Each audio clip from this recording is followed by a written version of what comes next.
பக்தி என்பது இப்போ வேறு மாதிரி மாறிக்கொண்டிருக்கிறது. அது பத்தி புரியாதவர்கள் நெறைய பேர் இன்றைக்கு இருக்காங்க.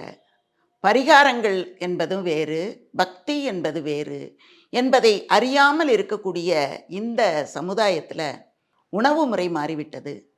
கலாச்சாரம் மாறிவிட்டது. காலச்சூழல் மாறிவிட்டது.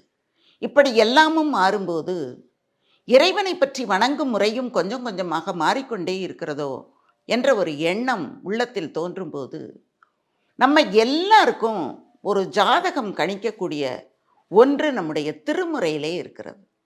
அதை நம்ம பார்த்தோம் அப்படின்னா, குறைந்தபட்சம் ஒரு 5 பாட்டு திருமுறை பாடல்கள்ல நம்ம படிச்சாலே நம்முடைய துன்பங்கள்லாம் போயிடும்.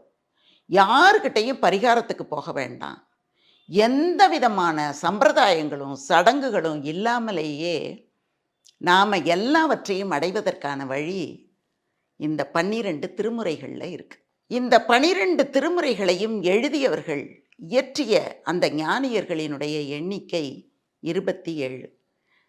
ஜாதகம் பார்த்தீங்கன்னா, அந்த ஜாதகத்துல 12 கட்டம் இருக்கும். அதுதான் 12 திருமுறைகள். 27 நட்சத்திரங்கள் இருக்கும். அதுதான் அந்த 27 ஞானியர்கள் எழுதிய அந்த 12 திருமுறைகள். இந்த திருமுறைகள்ல ஒரு 5 பாடலை நம்ம படிச்சோம்னாலே, நம்முடைய துன்பங்கள் எல்லாம் விலகிவிடும்.